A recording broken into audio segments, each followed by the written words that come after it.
Chairman Ernakulam branch for coordinating the faculties and also the day-to-day programs in the most efficient manner, and also for providing their meeting platform WebEx. I will also put on record the efforts of office staff of Ernakulam branch for their work right from sending mails, hosting the event, and making attendance on a day-to-day basis. They deserve a big special applause.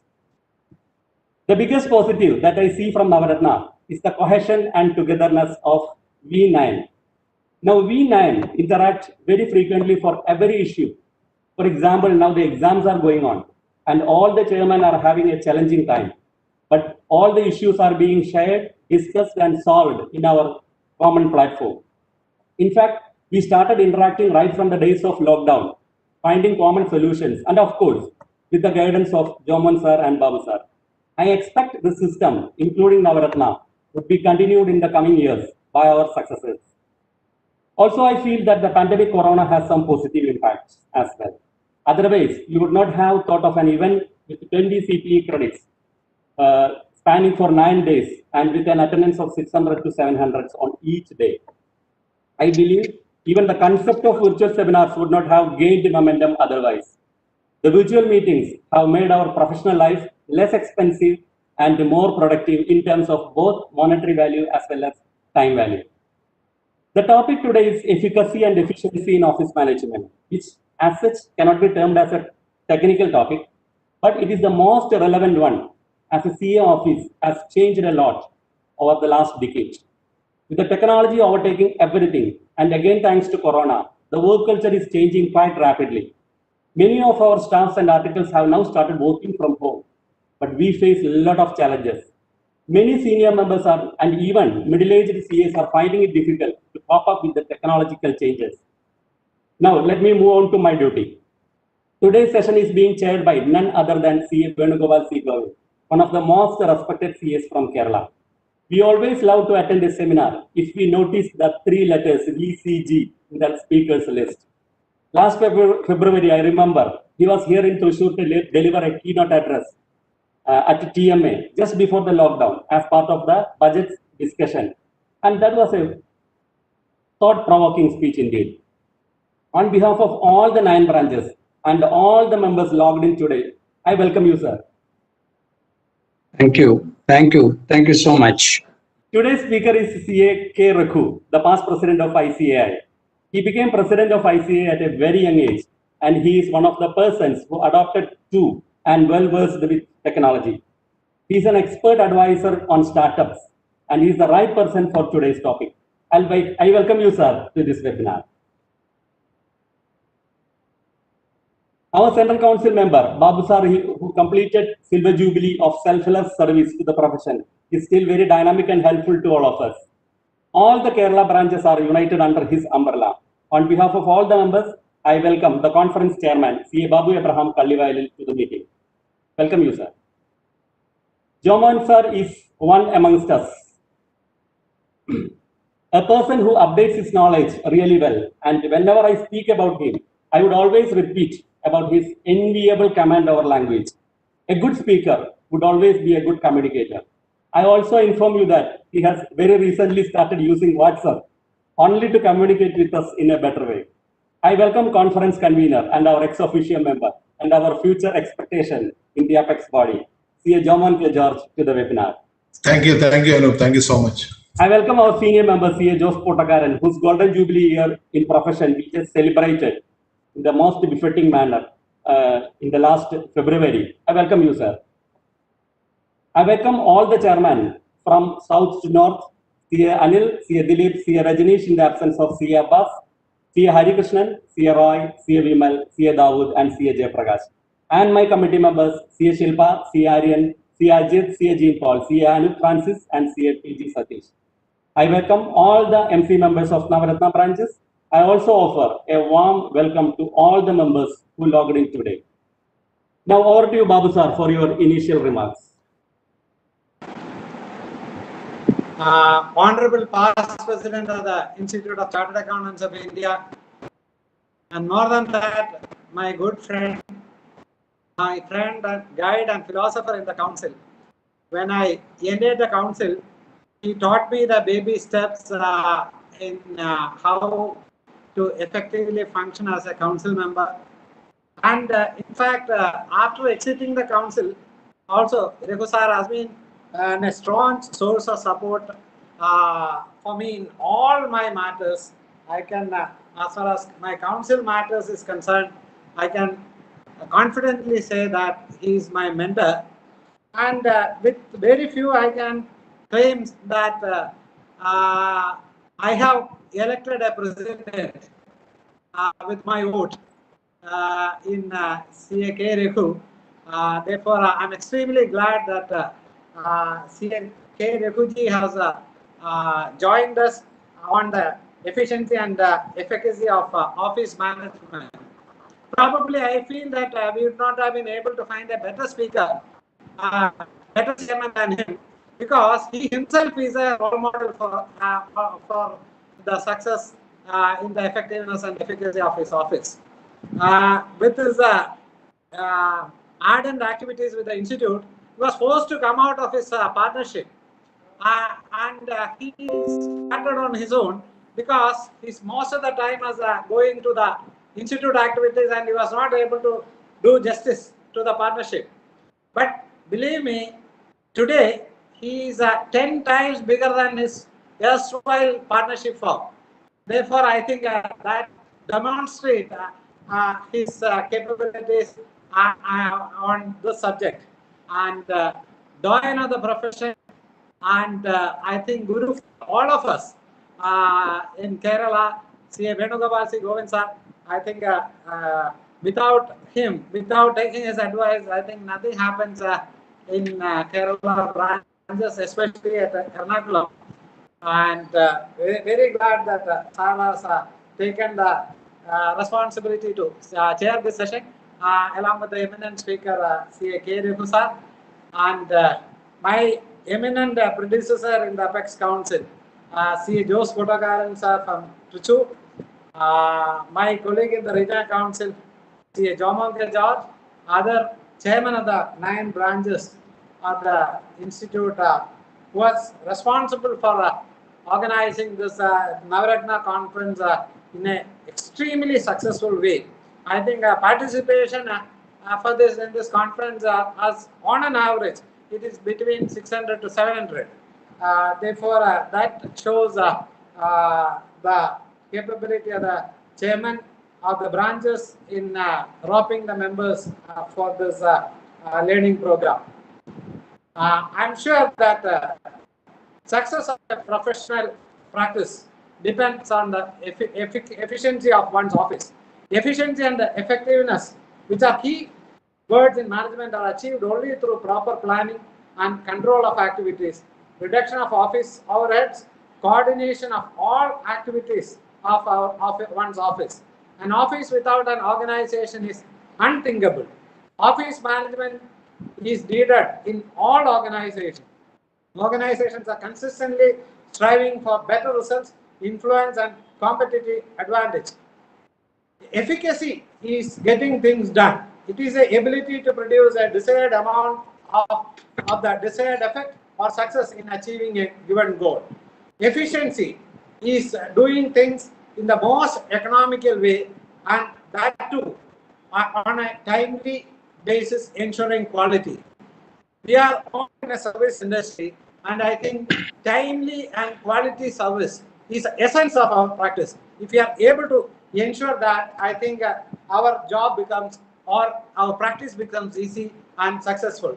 The task of providing timely service to our clients is everyone, irrespective of the position or role in the organization. The skill or expertise level of a person. Each person must ensure that if the client interacts with them for anything, the service provided must be top class and the client should be delighted.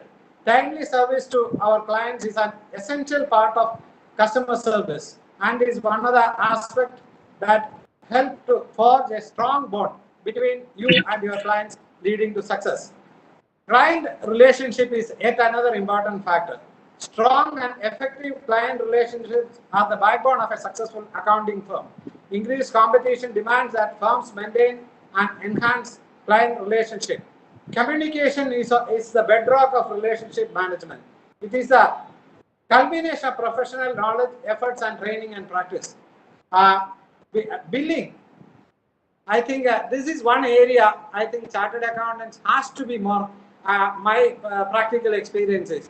We are very prompt in doing our service, but we are not that prompt in raising our bills or realization of our bills. Therefore, I think a time booking scheme in our office will ensure that your partner's time, staff time is being booked and billed to the clients.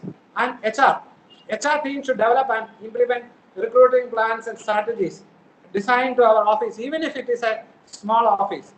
Technology, leveraging technology is one of the most important aspects. Today, with the advent of programs, you can do even 100% vouching. That kind of computer-aided audit tools are available in the market. Therefore, I will conclude with the Pareto principle. In the workplace, the Pareto principle means that 80% of the responsibility and work are shouldered by 20% of the employees. But as a chartered accountant firm, my experience I can share you that 80% of your billing comes from 20% of your clients. But you may not be devoting enough time to this 20% of the clients. If you are able to do that, filter out the less earning clients, I think you will be able to do a better service to the 20% of the clients who are giving you 80% of the billing. With that, I wish all the success to this conference. Thank you very much. Thank you, Babu sir. Now, I wanted to call our senior member, Jose Potakaran, but I think some problem is there with this video. Now, let me call upon the program coordinator and our RC member, C.A. Jomon sir. He would speak a few words now. Over to you, sir. Thank you, Anu. We have been speaking every day. So today, I think we should give time to Jose Potakaran sir, Venugopalan sir, and Raghu sir more time. I endorse all the good things which have been said by Babu sir. It's all very, very relevant as we look forward to a wonderful session. With that, I wish the program all the success and let us move on. But I think Jose sir is still there. Potakaran sir, can you try? I'm trying for getting him, but some problem is there with his video. Once I get him. Video is there. Jose sir, can you unmute? Or unmute Prasyanam. Can you speak? Yeah, I think you are there very much. Yeah. Unmute, Jose sir. Jose sir, you can start speaking, sir. Unmute and speak. You are unmuted just before. And you can take some assistance. Sir, you can speak now. You can speak, sir.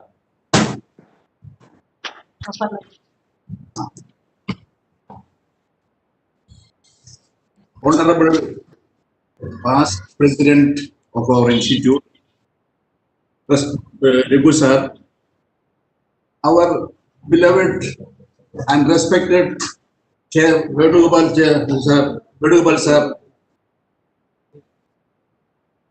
Babu Abraham Galdiwai, respected Babu Abraham Galdiwai sir, our would-be Central Council member Roman George sir, my own chairman C.A. Anup G, and Roy Varghese, chairman of Ernakulam branch, and chairman and managing committee members of board branch. I am extremely grateful for giving this opportunity to meet you all members. Even when I was a student, I used to go to Chennai and attend the classes. On those days onwards, my desire and ambition was to have branches and classes in Kerala. I am fortunate to have 6 branches, to open 6 branches in Kerala. And now we have altogether 9 branches, Navaratna. This seminar is conducted in a most befitting manner, successfully conducted, and it was very useful to the entire members of Kerala, and it is a model for India. And we were trying to have a regional center, regional branch, regional council, sub-regional council for Kerala at Kochi. And we were trying for, not only for trying, we were fighting for that. Fortunately, we had that decentralized office. Now, I think that also we are losing.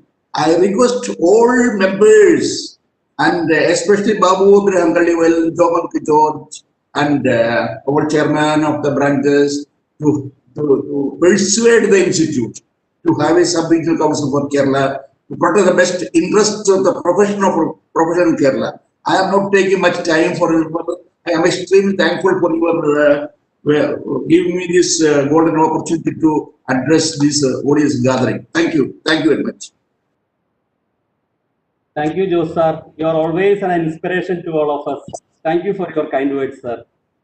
Now, moving on, we call our past chairperson, C.A. Shilpa Ramdas, for the formal introduction of chairman of the session and immediate past chairperson. Okay, please, Shilpa, you can carry on. Yeah, thank you, sir. Am I audible? Yes. Okay. Respected chairman of today's technical session, C.A. Venugopal C. Govind, past president of ICAI and speaker of the day, C.A. K. Rakhu, central council member from Kerala, C.A. Babu Abraham Kallivailal, our own senior member and past central council member, C.A. Jose Potokaran, past SARC chairman and ex officio of all branches of Kerala, C.A. Jomon K. George, chairman of Thrissur branch, C.A. Anupji, the chairman and office bearers of all other branches of Kerala and fellow members. Today, I am going to embark on an adventure to introduce a legend in 3 minutes. He doesn't require an introduction, I know that, but to the finance professionals in India and anywhere abroad, the 3 letters VCG says it all. Sri Venugopal C. Govind is a senior chartered accountant and was the senior managing partner of Messrs. Varma & Varma, a leading firm of chartered accountants in South India.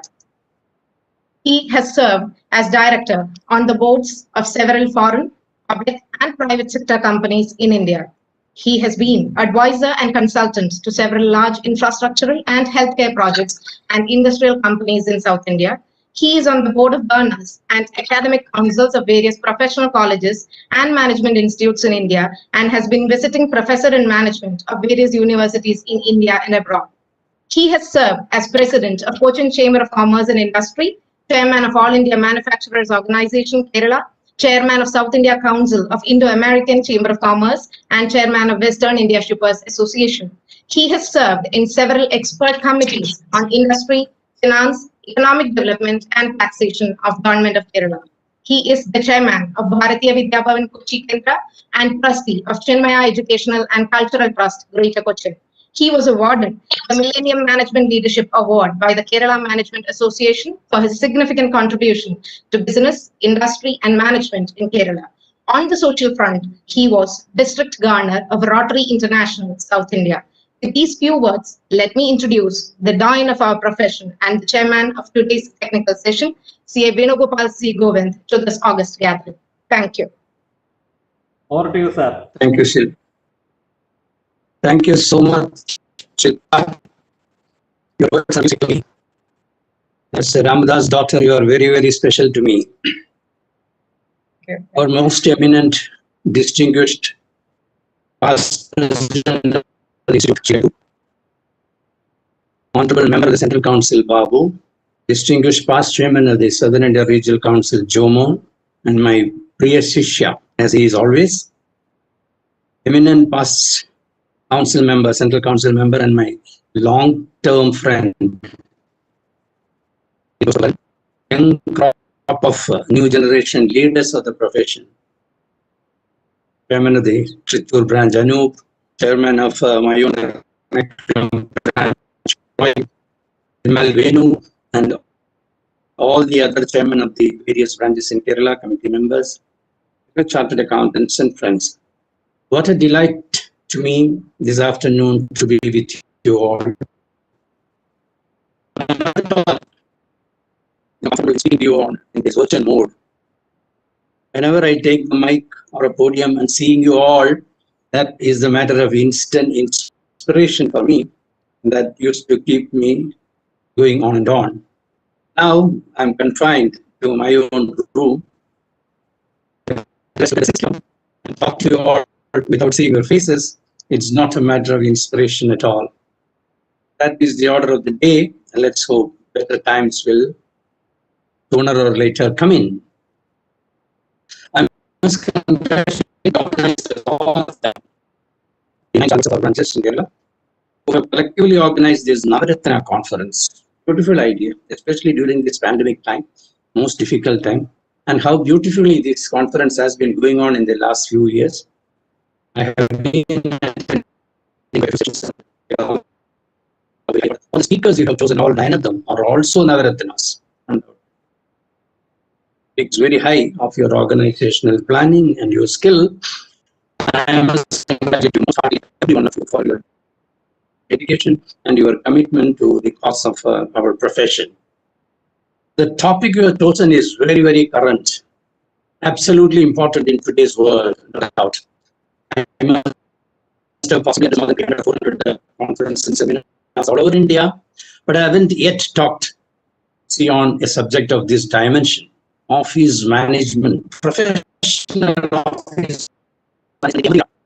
When we talk about office, as Babu correctly said, a professional office of a chartered accountant is not an office. It's not a brick and mortar office at all we are talking about. Today, especially in the new world, wherever you are, that is your office. The practitioner, if he sits in the office, that is his office. If you sit in your home, that is your office. If you sit in your comfortably, that's also your office. If you sit in your park and have your system laptop with you, that is also your office. So our office moves on along with us, along with our profession, along with the practice, along with the time.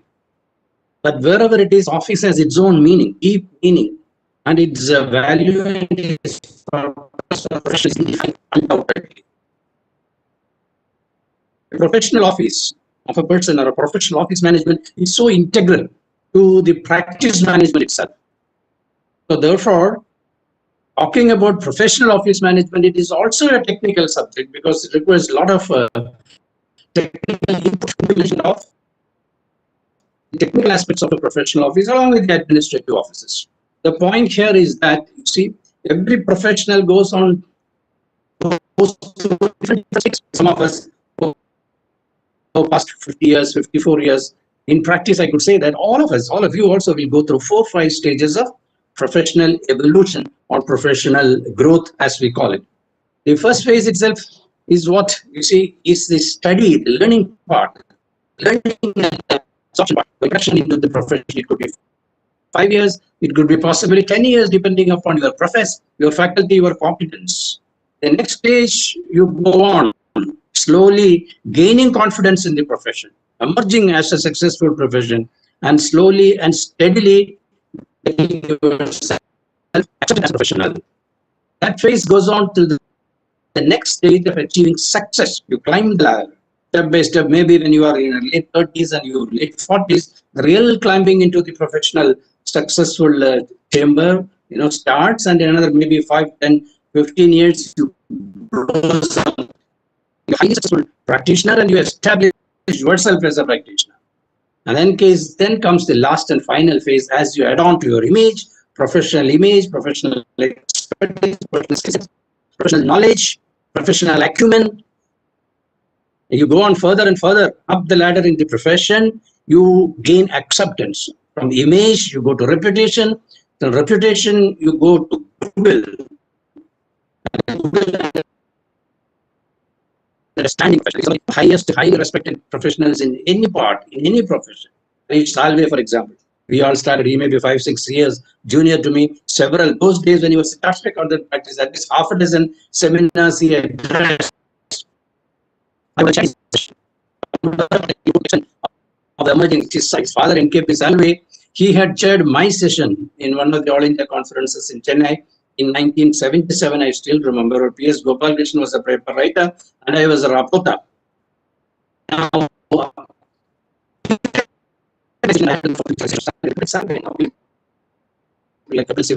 in our own profession, giants, you see like Deepak Padia and G. Basu, we have all grown under them. You see Narilwala, S.B. Malegam, such stalwarts, you reach a stage,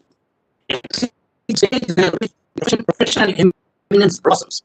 To achieve that all stages, office management is very, very important. How do they manage their office? How their officers keep pace with their professional growth? Extremely important. This calls for measures in office. What do you look at an office? An office is not just the building that you see. It's a building, of course. As you see the building, a good building, a very impressive building. A building with good ambience. You enter that. Even as you enter that, you get the aura. Oh, you are entering some, very prestigious office. You are entering. The reception part, you go around. You see. The whole atmosphere in the office is such that you look around the cables, the cubicles, the cabinets, and all that. You look at the cabins and all. You look at senior partners in one session and professional managers and all in one session, and then you get a good number of article clerk students and all others in the office system, the dispatch, all these sections, the filings, first floor, second floor, third floor. You get an impression. Oh my God, what a fine, beautiful office it is. I remember when I was young in 1978 or so, when I 76 or 77, I first went to the United States. I had the opportunity to see international part of and they were Ernst & Young, then they became Ernst & Young later. And they had nearly 42 floors on the left side of a huge building in the 41st Street in New York. And the international part was in the 41st floor. So the whole thing is office. Entire edifice in 1977, Ernst & Young. I had an appointment with the international partner. I was young.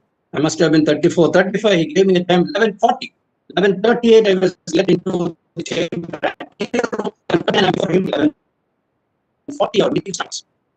So then everything has been managed so immaculately well. You see, where the office system is such, if you are receiving your office, taken your seat, appointment becomes 11:40, we start. 25 minutes, we talk about various aspects of international, practice, business expansion, business in Asia. Sir, sorry to interrupt. Your voice is breaking. Voice is breaking? Yes, sir. Can you hear me now? Yeah. Sometimes it is clear, but So sometimes it is clear, sir. Sir, it is a problem with the which also consists of the human relations management, finance management part. Babu touched upon that, extremely important. The client relations part, equally important is the professional knowledge resource part. See, the journals, whether it is physical library, professional journals, professional books, digital library, e-library, virtual library, whatever you call it, management of the website and management of the technology, the records management. All these are very important to strengthen, see, the practice management. If you don't have an efficient professional office to back you up, you will not be able to perform. Absolutely, absolutely. Whether you are appearing before a tax official or you are making any representation or preparing a draft or finalizing a report and all that, the support system in the office is very important. So, please, everyone has to take care of first the administrative part from the reception onwards. The reception part, the dispatch part, the internal communications in the office, the hospitality part, how you receive a client, how you receive outside, how you ask him, I said, when he was I was taken into the Ernst & Young office, how very promptly I was taken care of, and how the meeting started at 25 minutes, exactly at 25 minutes. At 24 minutes, when it is over, we get a signal, and 25 minutes, we close the appointment and we get up. Every minute is important because every minute of it is every hour of it is billed. So therefore, it is important. Professional management time is very important. Time management is extremely, extremely important. Observance of some of the important events in the profession, events of the profession, is also part of the administrative management. So these administrative setup, which are of a non-human resource, management side, has to be very efficient. You see the resource management. Office management means resource management. Resource management includes human resources. How do you manage your own partners? How do you manage yourself? How do you manage your partners? How do you manage your managers? Important. You see, they have to be trained. As you grow in the profession, they have also to grow. I have seen in one of the most eminent lawyers' office, the lawyer only is knowledgeable. You go and discuss with the lawyer, the next line is absolutely weak. No one communicate at the same wavelength as the senior. That doesn't help at all. As you grow in profession, you have to invest in your juniors, the junior partners, you train them to go along with you. Your article clerks also, you see, they are the future of the profession. So the training of the article clerk, the systems for training of the article clerks, these are all part of the human resource management. It involves proper recruitment, taking the right caliber people with right caliber, right training them. You have to perhaps look at each one also. You have to have a confidential file of each of your young partners, junior partners. Each one will be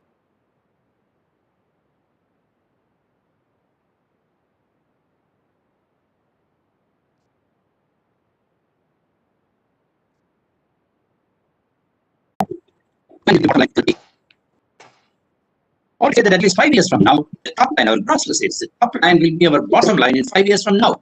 Yes, plan for it. Efficient financial management at all the stages is very extremely important for a professional, especially chartered accountant. The next reference was made to good client relations. They are everything.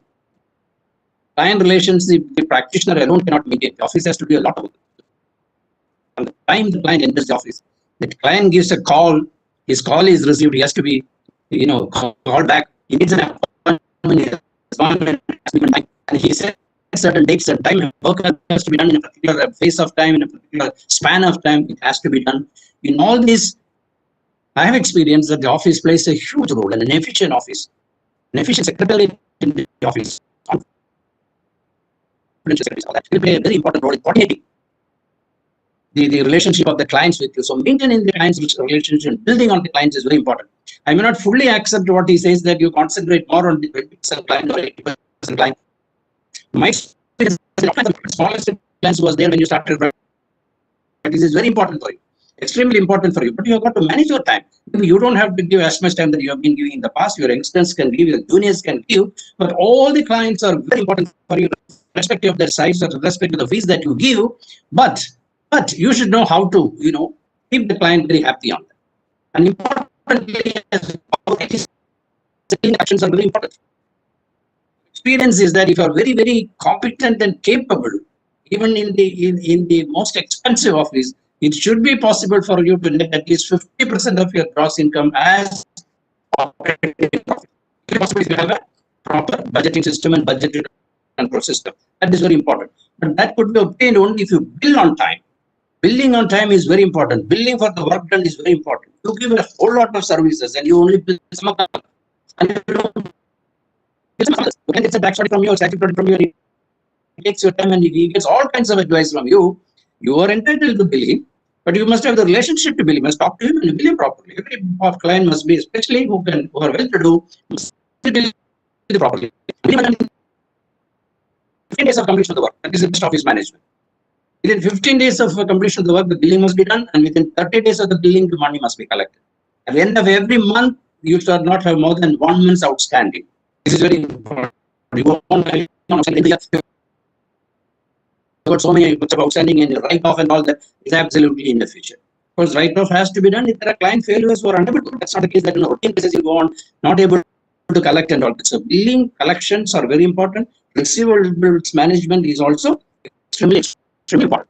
The last point I want to talk about is about the records management. Records management is becoming very difficult. You see, especially for a growing office, large office, old office, and you may sometimes the whole floor. I have experienced it. You need a whole floor of 2,500 people records and all, 35, 50, 60 vertical almirahs, the horizontal almirahs, and different types of cabinets and all that. All that have got to move now. You've got most modern devices to store your records. Every 5 years, every 6 years, you will have to review what are all unnecessary. You have to get rid of them. You shall not carry all the old records and all that beyond the point that you need them. So 8 years you are requested to keep. Okay, keep 8 years what are required. Rest of them unnecessary supporting files and do not go into the either the permanent file or current file. Get rid of them and then update that, and you have the most modern filing system, the less space, most efficient filing system, record retrieval system. This is important. And finally, the website management. Website is very important. Institute has allowed us to maintain efficient website. This is very important. And maintaining a proper website, decorum with all the decorum and dignity, and thus not looking commercial and not advertising or seeking any professional work is very important. No doubt about it. But I notice that I'm not touching on technology, I'm leaving to my young friend. But technology runs through all these functions. The technology has changed the way how business is done. Technology is changing the way how we are now transacting business, professional conferences and all that. So technology, relevant technology, from cloud computing, we have moved so much. We have gone to blockchain, we have gone to machine learning, we have gone to various artificial intelligence, we have gone to robotic, automatic processes, edge computing, data science. So all emerging technologies have come. They're all acceptable and usable for profession. All our practice, office practices, office systems, office procedures, professional practices, all could be substantially changed, improved, and developed if we properly. So finally, the best office management lies in appropriate infrastructure, appropriate kind of people who are our resources, management of our people, appropriate systems, appropriate processes, appropriate technology, most importantly, the appropriate professional atmosphere, a very comfortable, happy office is very important. That's what will to lead us to success. As we grow, we must grow, and as we grow, all of us also must grow. Everyone also must grow, and that is a real good office. Thank you very much. I'm so very happy to sit with Raghu, anxiously looking to hear what are all good, nice things he has to share with us. I've already enjoyed the session in the past. Thank you all very much. Thank you very much, sir, for your words, even though it was interrupted in between, and for spending so much of time with Navaratna. Now, as a matter of love and affection, we would like to give an e-memento to you, sir. Kindly accept it. Hi, sir. Thank you so much. How many mementos I have received from all of you? Another one with greatest pleasure and pride. Thank you. Can you just show it? Thank you. Show Roy, sir. Anup. Roy, sir, you are muted. It is ready. They are showing it. They are showing it. Thank you.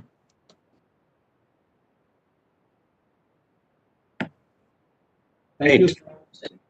Thank you. Looks very nice. Thank you so much.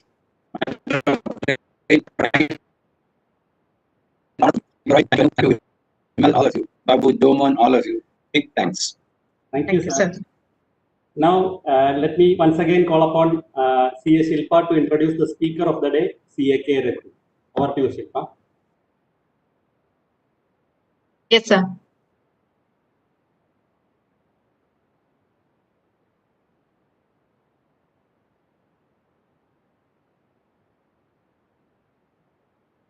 This ever-smiling gentleman, hailing from the tech city of Bangalore, qualified as a chartered accountant in the year 1919 and has a professional practice of more than 25 years. He is also an honorary member of the Certified Public Accountants of Australia, senior partner of K. Rakhu and Company, a leading firm of chartered accountants in Bangalore, specialized in taxation, audit, business, investment, and technology consulting services. He was a member of the Central Council of ICAI from 2007 for 3 consecutive terms. He was elected as the Vice President of the Institute of Chartered Accountants of India for the year 2013-14 and got elected to be at the helm of affairs as the President of the Institute of Chartered Accountants of India by the 22nd Central Council for the year 2014-15.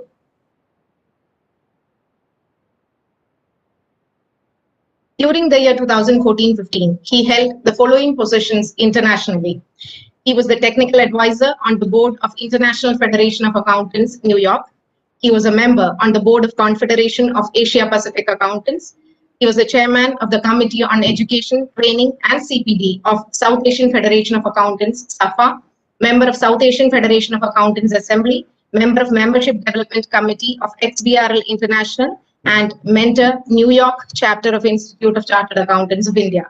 Nationally, he was a member of the board of IRDA, National Advisory Committee on Accounting Standards, NACAS, constituted by the Ministry of Corporate Affairs, Government of India, High-Level Steering Committee for Implementation of XBRL-based data submission by banks, member of the Regional Monitoring Committee of NBFCs in Karnataka, member of the Audit Advisory Board constituted by the Office of the Comptroller and Auditor General of India, and various other statutory and non-statutory bodies supporting the administration of trade and finance in India.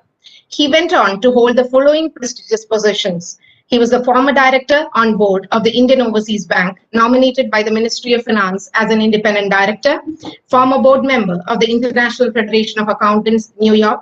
He was a member of Audit Committee of the International Federation of Accountants for 2015 and chairman of the CSR Committee of the Institute of Chartered Accountants of India.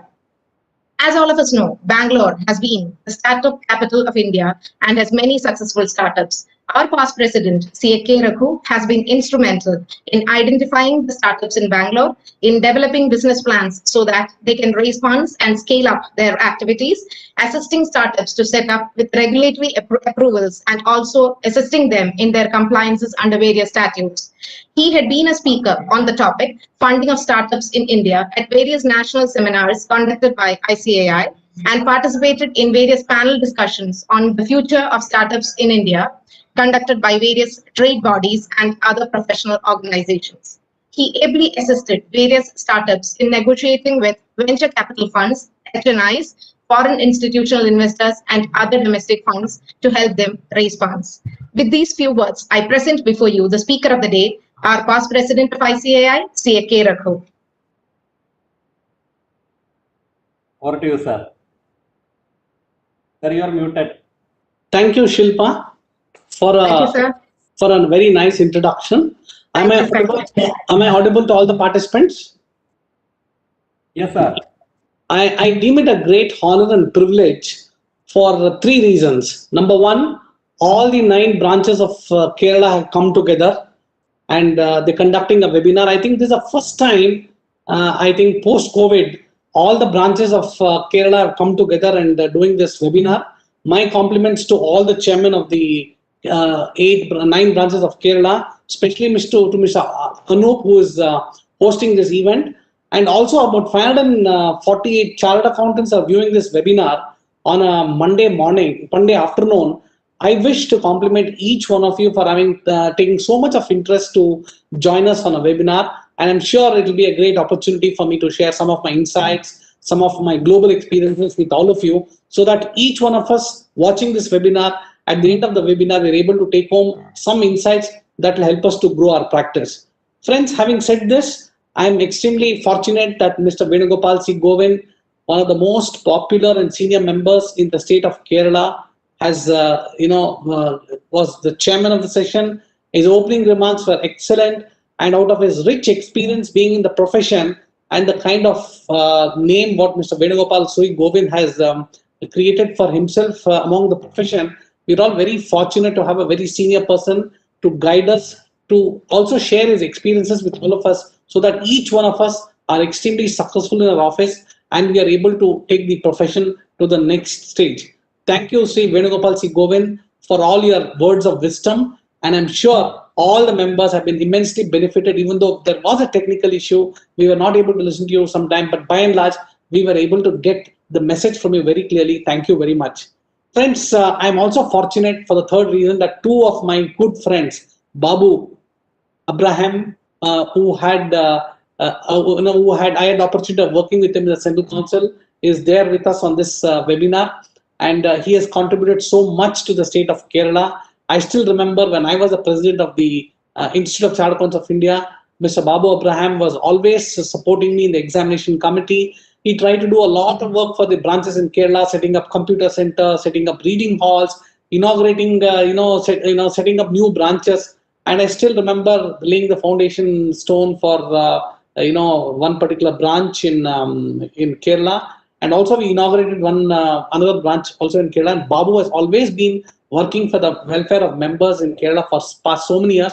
My compliments to you, Babuji, for the excellent work you have done. And I'm sure all the members in Kerala will remember you for a lifetime.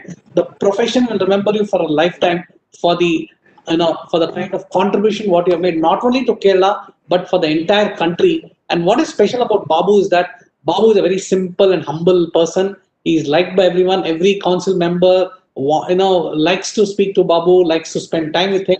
and he's a great person, friend of mine. And during my presidency, Babu has extended total support to me, and he has stood with me and saw to it. Even the outstation council meeting which we conducted, we did it in Kerala, and Babu had taken the lead to conduct. We had 32 council members coming from different parts of the country, and Babu has been a great support. Thank you, Babu, for all the support you extended to me. Indebted. Thank you, sir. The Kannur branch you laid the foundation is getting inaugurated this year. So nice, Babu. Kannur branch is where we laid the foundation. Yeah. And I think one more branch, we inaugurated the branch building. That was Kottayam branch. Only completed because of your special effort. Exactly.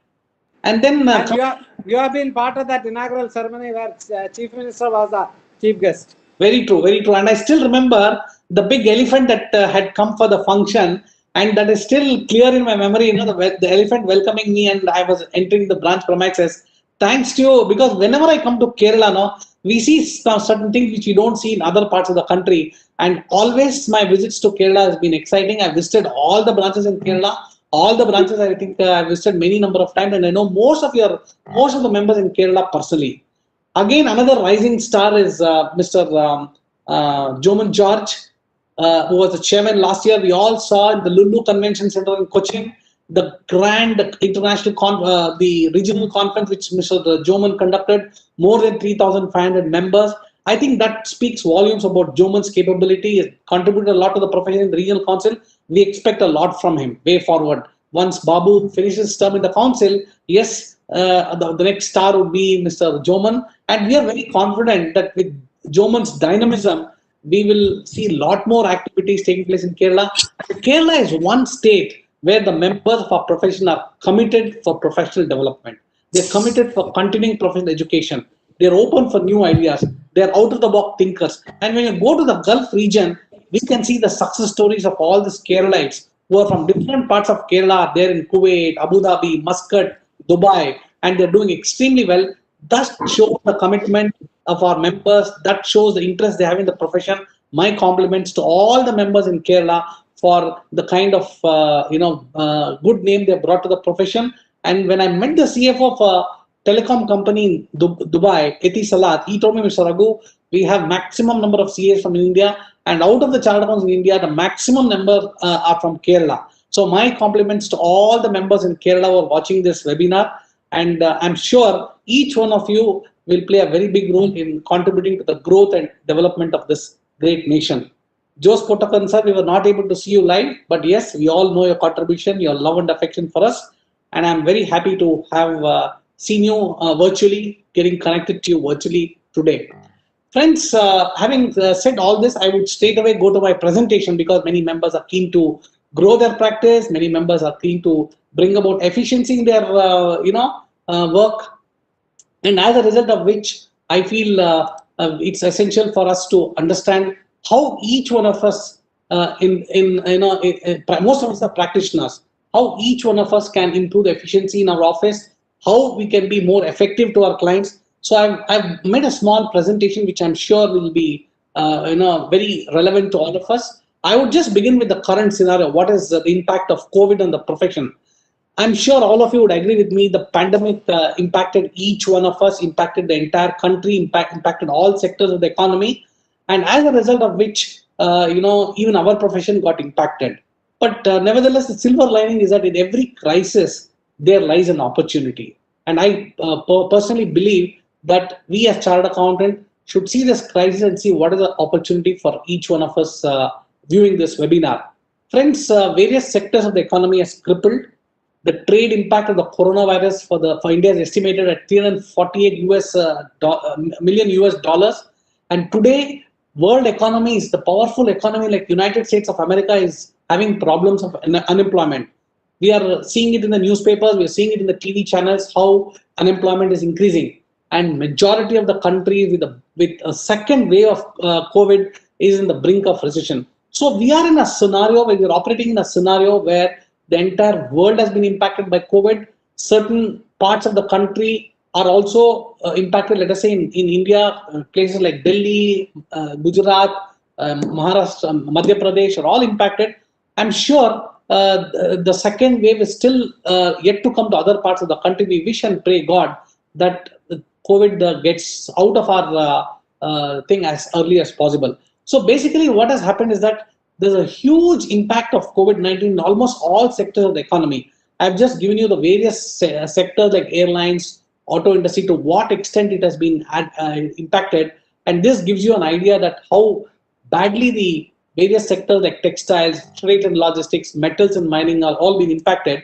And to just give you in maybe the next 6 to 7 minutes various sectors, today what is happening, friends, is that across the globe, all the countries are dependent on China for goods. If you walk into a departmental store in America, or if you walk into a departmental store in London, you will see a lot of goods are manufactured by the Chinese.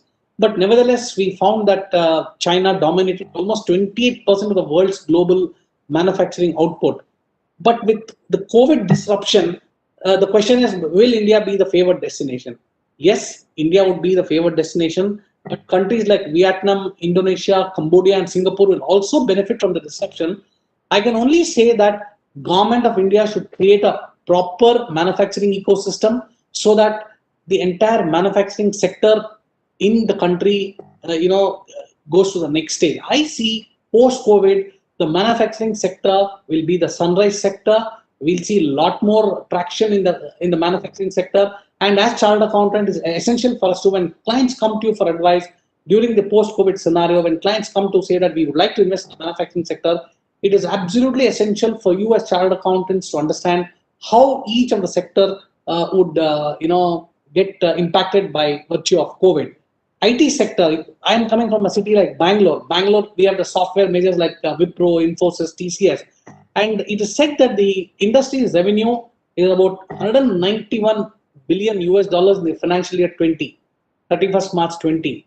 And the other industries, that is various other industries, we find that there will be a boom in the IT industry, there will be no disruption.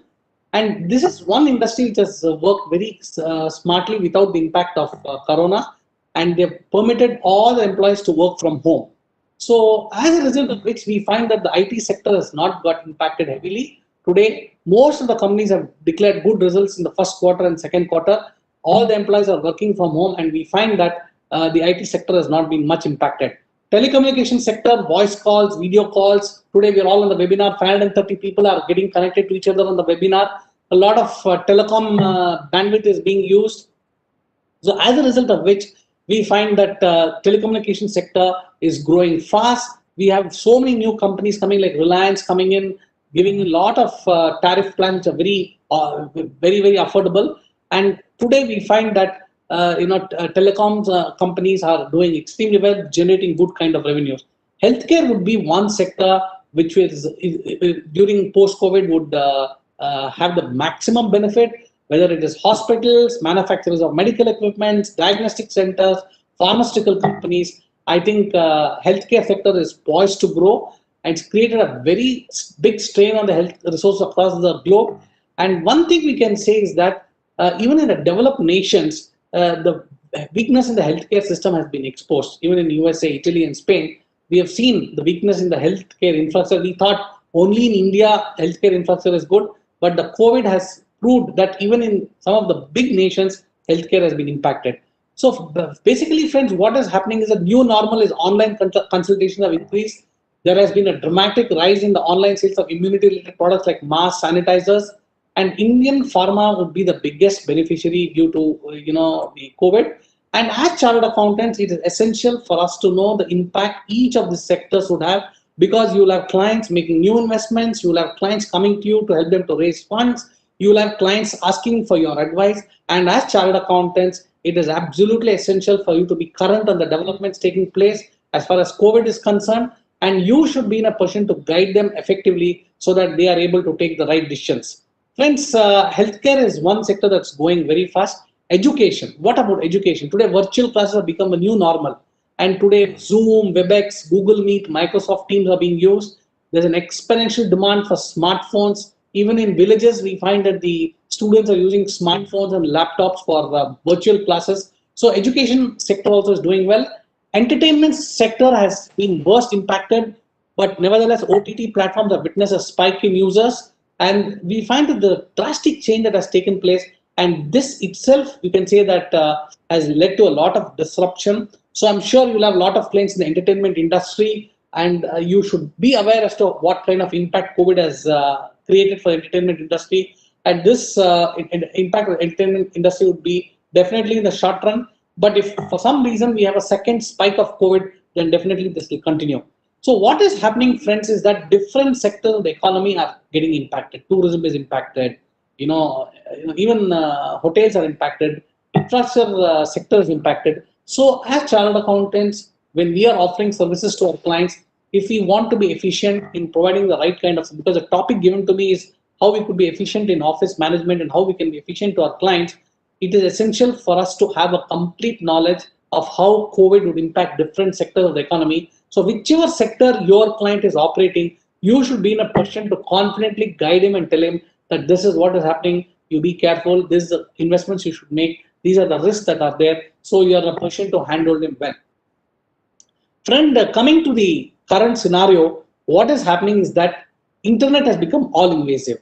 The entire economy has gone digital. And what is happening is that all the business models are changing. Today, you're able to buy a tie, you're able to buy a airline ticket, you're able to book a vacation on the internet, you're able to buy a TV, you're able to buy a fridge, everything online today. You've seen the recent sales in Diwali. Amazon had such a record sale. So the business models are changing. The housewives are pulling out their phones and ordering for a Uber taxi or a Ola taxi. Gone are the days where things have become so easy and simple. You can pay for a tender coconut using a mobile app like Paytm or PhonePe. So as a result of which we find that the entire world has become dynamic. The government is giving a big push to digital, online education, online banking. I was a independent director of a public nationalized bank, Indian Overseas Bank. We saw how online banking grew. Today, there's no need for you to go to the bank to update your passbook. There's no need to go to your to the bank to get your fixed deposits renewed. Everything is possible online. And as a result of this change, and with the government giving a push for digitization, we see a lot of businesses moving away from brick and mortar to the digital scenario. I think we should be aware of this change. As chartered accountants, you should be aware as to how this change would impact your client's business. It is absolutely essential for you to keep in mind that this change will impact their revenues, and it is essential for you to see how this digitization would also impact not only your client but also you. Today, you're supposed to offer services to the client on digitally. You should be in a position to service your clients on the internet. So what is really happening is a lot of new opportunities have grown up. Friends, when we talk about efficiency in office management and how efficient you should be, one thing you should be aware of that what is happening around us. I talked about how COVID is impacting various sectors of the economy. I also talked about how the digital revolution is impacting each one of us. So the entire audit is happening online. People are chartered accountants are working from home. Many of the audits are happening on a remote basis. Now, what is important for you to understand, there are some fundamental changes that is taking place in the technology space where we as chartered accountants should understand how this particular change would impact us. And I would like to touch upon 4 or 5 new areas that is opening up that is relevant to all of us. I think all of you have heard of artificial intelligence. You go to your home and tell Alexa, can you play this song from the movie Sholay? You have the song playing on your TV. Alexa, can you give me the recipe of preparing tomato soup? Your wife can see the recipe of the tomato soup on her mobile phone. So artificial intelligence has become very, very common today.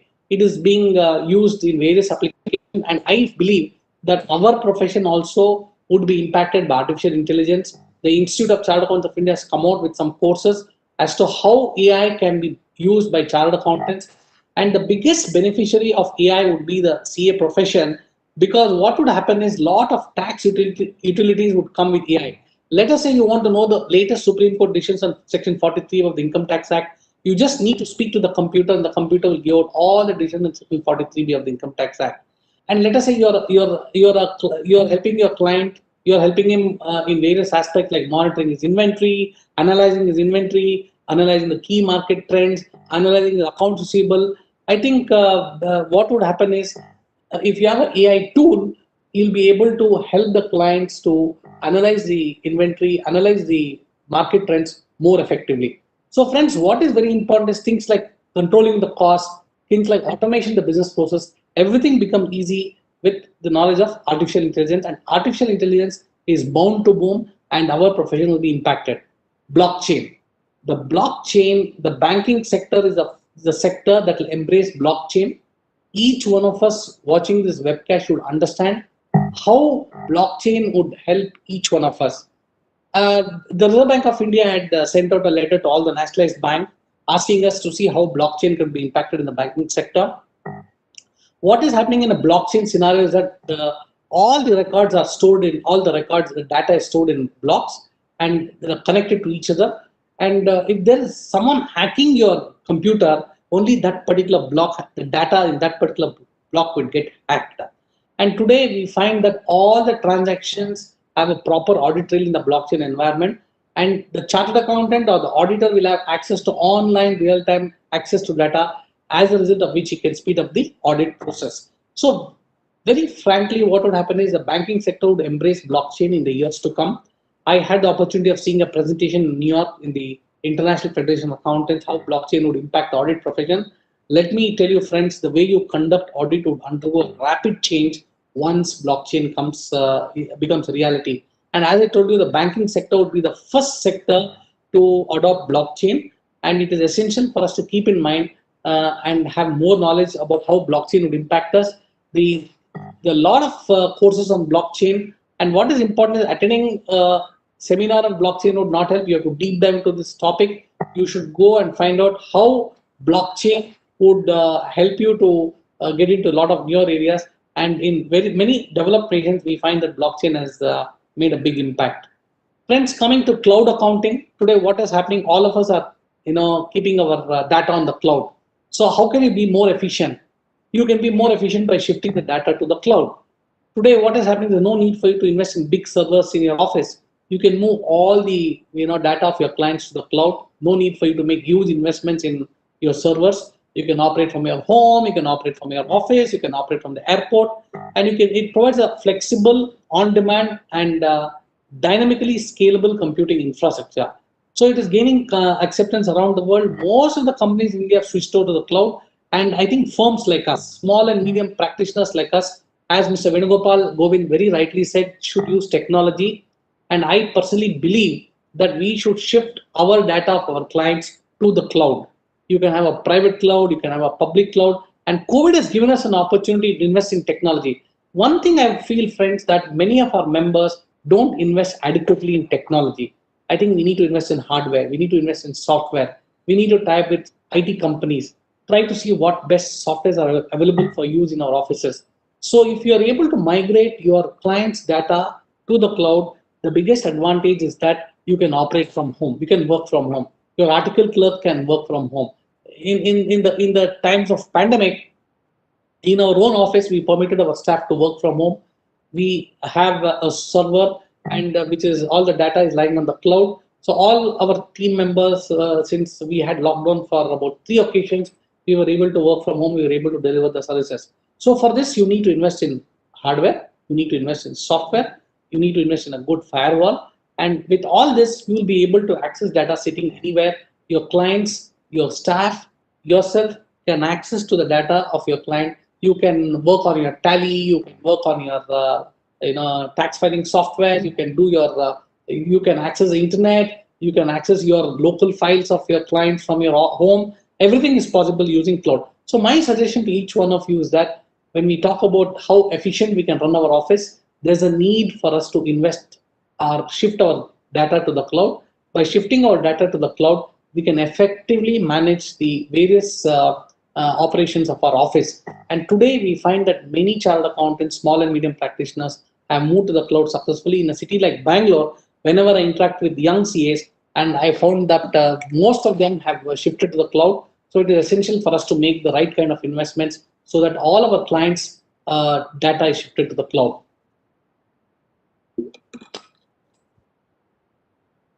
Big data analytics. This is another area where you can get into. Why I'm giving you all this, friends, is that when we decide to strategize, when we decide to improve the revenues of your office, when we decide to effectively serve our clients, we should know what are all the opportunities available around us. Today, big data is one opportunity, analytics is one opportunity. If you see the newspapers, lot of young CAs who have the knowledge of analytics are in great demand. All the organizations are having lot of data. So today you require chartered accountants with the knowledge of analytics, which can analyze the data and decide what is required, what is not required. It can be used, and the data can be used for developing a mind that is useful to the management. So chartered accountants are the most ideal people to get into analytics. Friends, if we don't learn about analytics, I think other professionals should move in.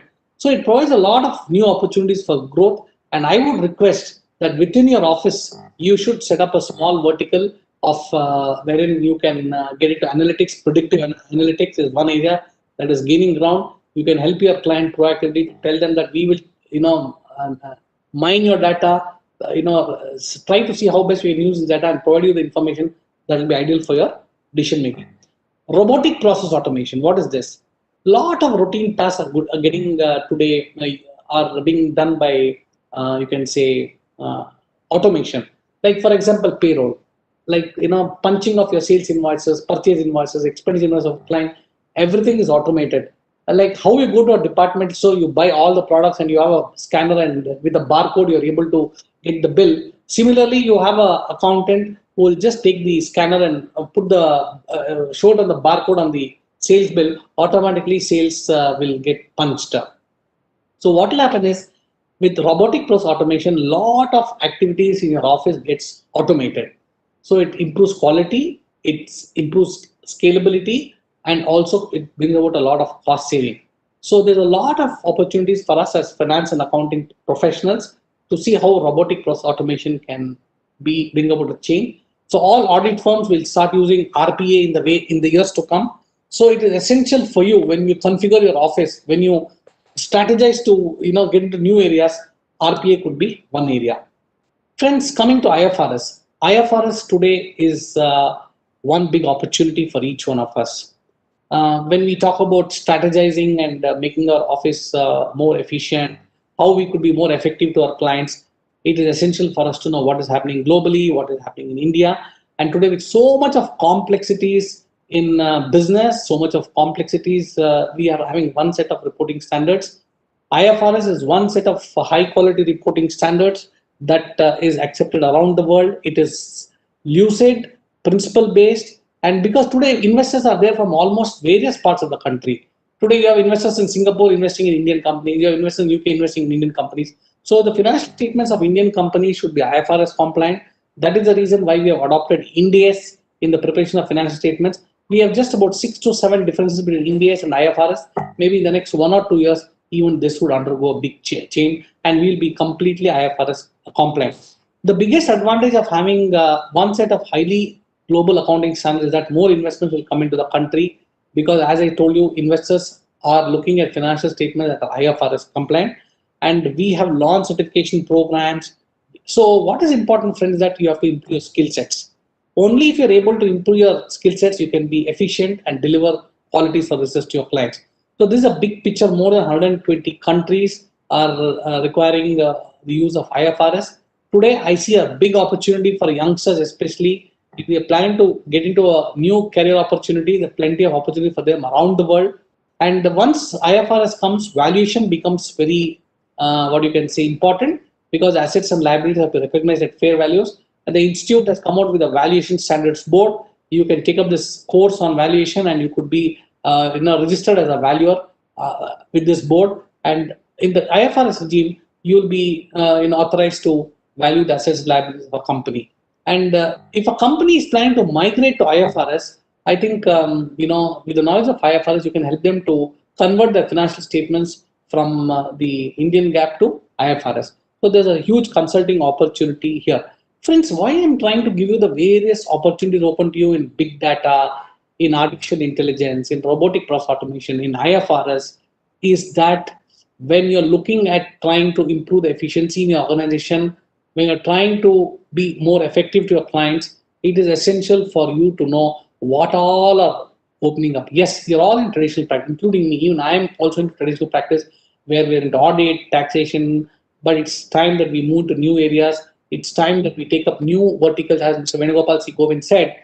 Until and unless we get into new areas, we'll not be able to grow. Because the desire of every practicing chartered accountant to grow.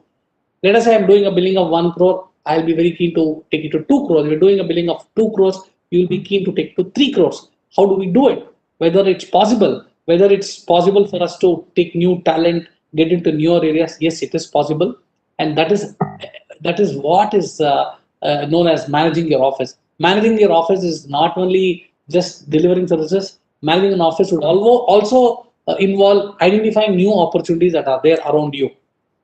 Coming to banking, friends, today banks are utilizing the service of chartered accountant not only for statutory audit, for concurrent audit, but way forward we find that the role of chartered accounts will increase. Now, chartered accounts are being used extensively for forensic audit.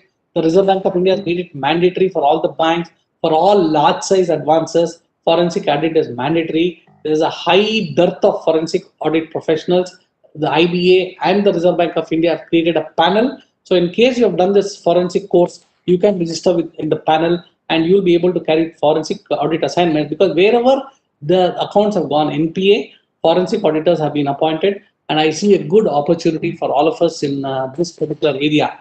So friends, what is important is that today the banking sector is utilizing the service of chartered accountants not only in the forensic, it is using the service in the form of insolvency professionals also, and in addition to the traditional areas of audit like IS audit, concurrent audit, revenue audit, statutory audit. Whole lot of services are being provided by our members, and it is essential that you have to strengthen your banking vertical. Assuming you're going concurrent audits, you should see whether we can get into forensic, whether we can get into insolvency, and whether we can get into information system audit of banks is something which you need to innovate, plan, discuss, brainstorm within your office, and try to develop the vertical further. Forensic audit, friends, is an exciting area of specialization. Friends, one thing be clear, like in the medical profession, our profession also is moving to an era of specialization. Just a chartered accountancy degree would not be adequate.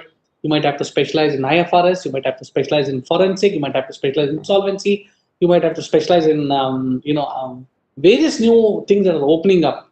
Only then you can create more opportunities for yourself, and your office can grow better, and you can see more success in your professional, you can say, in your profession.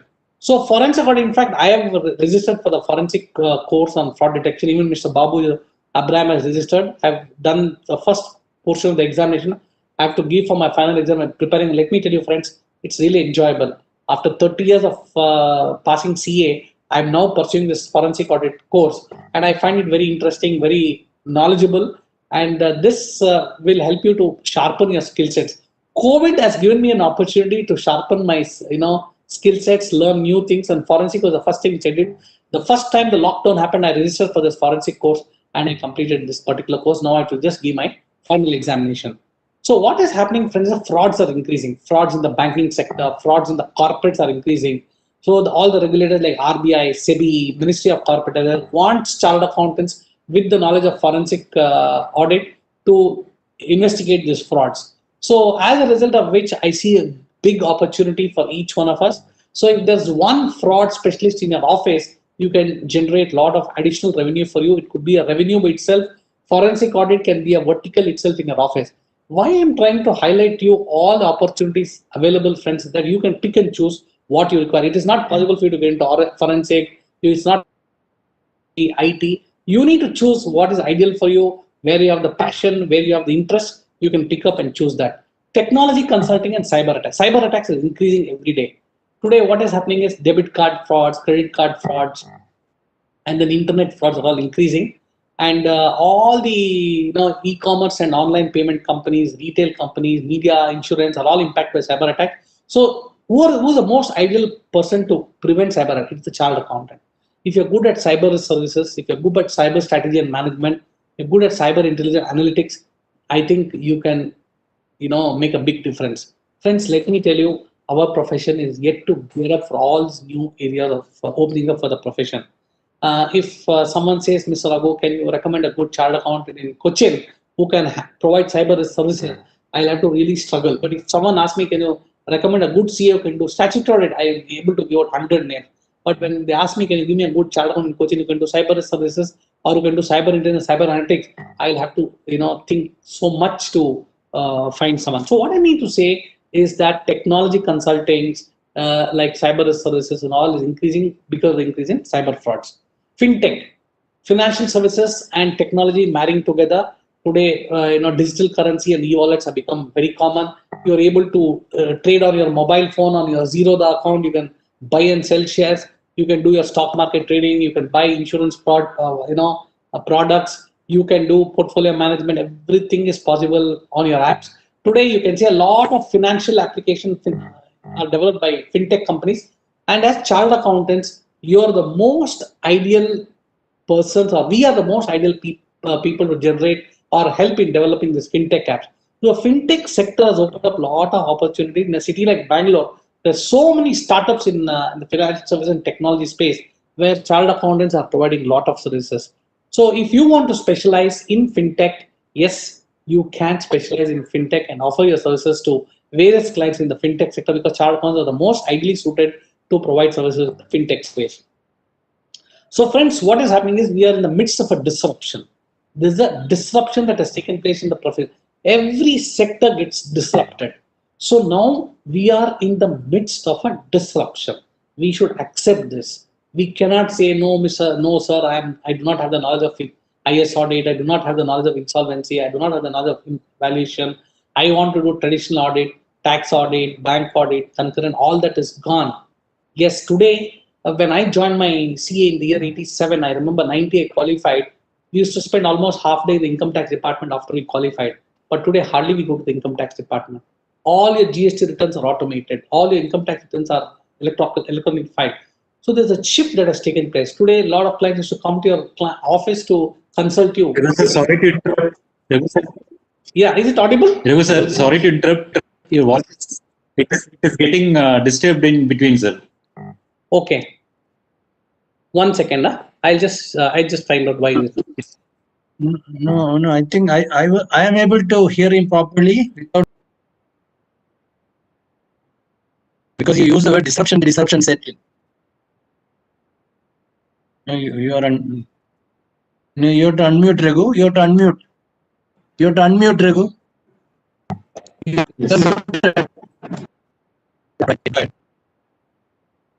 Our profession is in the midst of a disruption. So we should manage this disruption. Arjun? 1 second, some sound coming. Just for my topic and come to efficacy and efficiency in office management, which I have been asked. What Mr. Venugopal C. Govind brought out very nicely the difference between efficacy and efficiency.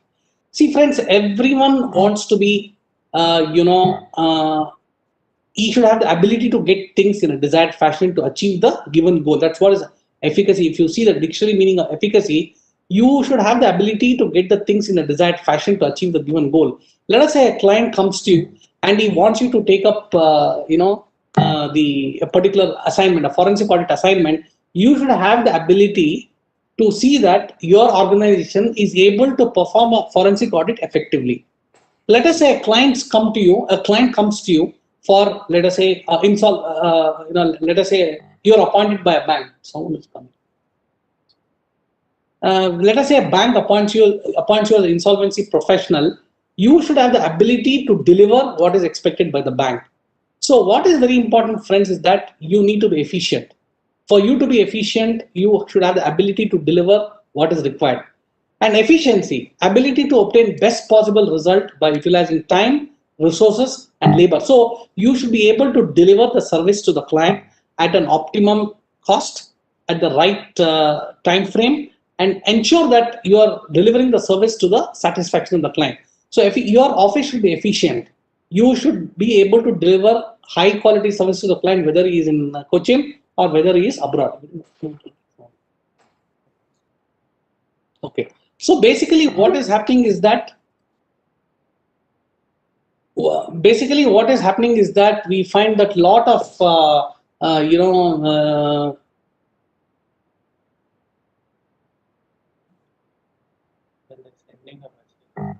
yeah, can you disable that? 1 second, I'm just trying to see if I can disable. We're talking about efficacy in office management. One thing each one of us should keep in mind, however small your office might be, you should focus on training your staff. Mr. Venugopal Govind brought about this point very well. How much time and effort we as proprietors or partners are putting to improve, to train your staff, to improve their skills, to improve their performance, to address their weaknesses, how we can prepare them bigger responsibilities, whether they're delivering value to clients. I think each one of us today in our offices, we should sit and do an introspection and see whether we are doing right amount of training. Only if you provide the right kind of training to your staff, the efficiency in your office would improve. Upskilling. Upskilling is trying to see how best, for example, let us say you have a young partner to join. Let us say Venugopal C. Govind has taken 2 or 3 young CAs. He should see whether they are good for getting into insolvency, whether they're good for getting into IT consulting, whether they're good in getting into forensic audit. So there's a need for every one of us upskill, but even chartered accountants who are putting 30 years of practice like me can upskill. It is not required only the youngsters should do it. Each one of us can decide whether you want to get into IS audit, whether you want to get into IFRS, whether you want to. So upskilling is a second important requirement for you to, be efficient in delivering new service. Effective communication. How exactly you are effective in your communication, whether you are professional in your approach, you're delivering the right content, your presentation to the client should be very good. Follow-up with the client should be very good. You should be responsive to the clients. All these are very critical for success, because when you talk about efficient office management, you should have an efficient communication system in your office. Let us say a client comes to you and tells me, Mr. Raghu, I have not received the refund for the last 3 years. I should be in a position to generate a ticket and resolve the particular problem of the client. So there should be a proper method of communication with all the stakeholders in the office, whether it's your staff, whether it's article clerk, whether it's your clients. Everyone should be interconnected. And for an effective communication, you need to have a good software that can help you to effectively communicate. Technology upgradation. As I said, chartered accountants are not investing in technology. In IFAC, International Federation of Accountants, when we did a study in about 23 jurisdictions, let me tell you, friends, it was, came out that technology upgradation is not adequate in most of the CAs across the world, not only in India, across the world. So in India, we find that people are not investing in technology. I talked about work from home. You need to invest in a cloud, server. You need to invest in firewalls. You need to invest in legal softwares. You need to invest in technology. And you need to work with companies, technology companies. You can't do it on your own. Your article clerks can't develop tools. So you need to automate your process in your office. Do you have a good office management software to deliver high quality services? Many of us might not be using. You should see whether all the work that is being done by your office is getting billed. What is the time spent on each assignment? Venugopal C. Govind talked about billing. If you have a good office management software, all this can be done on a real-time basis. So what is important, friends, is that we need to adapt to the changes taking place in the profession. And as I said earlier, you need to frequently conduct training sessions for employees. Only and until you do all this, you'll not be able to effectively deliver services to your clients. So basically, what is important is, Mr. Venugopal C. Govind touched upon some of these points. You should have a visionary leadership. Let us say you're the managing partner of your firm, or if you are a partner of a firm, you should have the vision. Vision, you should have, number one, you need to have a strong credibility. You need to be ethical. You should be forward-looking. You should be aware of what is happening around you. You should be technologically smart. You should be insightful. You should be creative. You should be able to achieve a work-life balance so that you are effective in the office. If you don't have this quality, let me tell you, friends, you can't be a successful partner. You'll be a partner on records, not contributing. So when you look at new partners, just don't go by the fact that they worked in your office. That is the wrong way. Go for the best guys available in the market. That guy should have credibility. He should have, he should be forward-looking, and he should be techno-savvy. He should be commercially smart. He should be insightful. Many chartered accountants just take some of their article clerks. No, sir, he was working in my office. I know him a long time. I've taken, no, that is not the right way to do it. If at all you're looking at expanding, if at all you're looking at taking new partners, be open and at taking at partners who are not working in your office. That should be fine. You should be adaptable. You should be agile. You should be flexible. You should be resilient, and you should be clear what you're doing. You need to have high, partners should be highly adaptable. Partners should be innovative. You should be proactive. You should be energetic. And all of us should have this, qualities. Curious. You should be collaborative. You should be integrator. So what is important for a professional is that you should have a good mindset, a skeptical mind, ethics, integrity. Friends, I have seen many successful chartered accountants as the president of the institute before the disciplinary committee. I find that they've compromised in their ethics. They might be very successful. They made a lot of money, but they've compromised in their ethics. So you need to have a partner who's ethical and a lifelong learner. Learner is something. For example, for this presentation, I had to do a lot of research. When I was invited to speak here, when Joman said, Mr. Raghu, I wanted to speak, I had to do a lot of research. I had to read a lot of articles from IFAC. I had to read a lot of articles what is happening around the world. So until you do that, it will not help. So what is very important, friends, is that you need to manage your office efficiently. And record maintenance is very important. Very frankly, I'll tell you, audit documentation is very poor in all the chartered accountants offices. Before the disciplinary committee, when we call for information, when we ask for the chartered accountant for certain audit documentation, we find that audit documentation is not at all there. Absolutely poor audit documentation. We have the quality review board, we have the peer review board, we have the regulator, we have the disciplinary committee asking you for audit documentation. We find that it is not there. So please ensure that when you're talking about office management, ensure that Babu has spoken on peer review in so many seminars across Kerala. So we need to ensure that it could be the audit papers can be kept in digitized format. Record management is very important because it ensures regulatory compliance and it safeguards important information. And in times of need, you will be in a position to convince the regulator that you have done your job properly. Friends, office automation, I have already said, absolutely essential for you to automate your office, right from filing your tax returns, managing your clients' information, ensuring that the proper workflow management in the office automation software is mandatory. You need to have reasonable goals. One thing I find among the CF fraternity is that we don't have goals, including me. Okay, let us say, we have performed well 31st March 20. We don't set a goal for us in 21 or goal for us in 22. We just take life as it comes. Chalo, let's keep working. New clients keep coming. If they come, it's fine. If they don't come, it's fine. You need to have clear goals. You need to have smart goals, goals that are achievable. And prioritize these goals and try to see that goals can be controlled. Don't have fancy goals. So what is important is that each one of us, if you want to be efficient in your office, you need to set goals not only for yourself, for the partners, for the staff. You need to have goals that could be achieved by everyone. Friends, what is very important is that you need to have a lot of opportunities are available around us. We need to adapt, react, and overcome. Coming to the growth strategy, very quick one, since I have to wind up this session another 10 minutes. I have to take some question answer. Most of the chartered accountants today are one-man shows across the country. Then we have insufficient time. Babu talked about how 80% of the revenue comes from 20% of the client. And most of the CAs are looking after officers because they don't have adequate skill staff. So it is essential for us to keep in mind that the current practice is more of a sole proprietor. And the fact that the myth is that only large firms need systems is not true. Even small firms need to have good systems in the office. Networking doesn't work is not a right thing. Networking is absolutely essential. Even if you don't want to formally network, you should network with CA firms in Bombay, Delhi, Calcutta. And don't think that CAs are good only in taxation audit. We are good in almost a lot of new areas. Challenges that are faced by all of us is that recruiting and retaining quality staff is a big challenge. Retaining the clients today, the current generation clients are not loyal to you. If you're not giving effective service, they move out of you. The old clients might stick with you, but the current generation clients don't stick with you. Then you have level of fees, clients are not ready to pay fees. You have to go through mandatory CPE. So what is happening is that traditional practice is dwindling. Okay, a lot of new generation practice is coming up, a lot of automation. You need to understand the client's business. We have to move away from filing GST returns, income tax returns. Yes, initially since GST is a new law, you have to help the clients, but slowly you have to empower the finance team to handle the compliance services.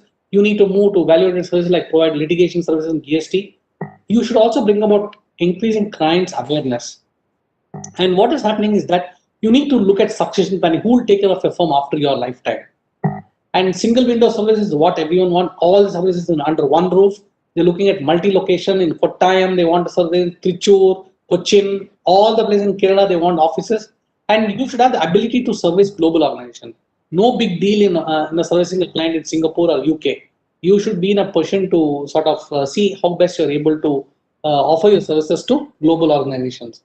So that is very important. And the way forward, friends, is that networking merges specialization. Networking, the institute has come out with guidelines. For some reason, this has not become very successful, but nevertheless, networking gives a lot of opportunities. Informal networking also is permitted. These are some of the things that you can get into networking tie-ups with various other firms. Merger of firms, two firms, one in indirect taxes, one in direct taxes, and getting together. Lot of challenges are there, but nevertheless, merger of firms is quite possible. Merits are also there, demerits are also there. I will share this presentation to all the members so that they can go through it at their free time. But yes, merits are more than the demerits. You can reduce your overheads, share your burdens, better quality of staff, better image. And finally, friends, how do you strategies, how do you grow your practice? You need to delegate work. You can't do everything yourself. Create teams for different type of assignments. And what is very important is that try to see that you're able to speed up your automation of billing, trying to see that you have a proper billing cycle, ensure that training of your article is already set, hiring quality manpower, hiring flexi staff. So to enhance client value, you have to keep in contact with the clients, send useful articles to the clients, helping clients with your contacts, building a personal relationship with them, offering use of firm facilities, volunteering to attend clients' internal meeting, and what is important for you is to withdraw from services that doesn't give you good fee, and try to see if you are innovative, improve the speed of billing, improve the speed of collection, reduce space and equipment costs, and accommodate part-time and flexi staff. A lot of women CAs around you would be interested to work for you half a day. You just see whether you can accommodate them.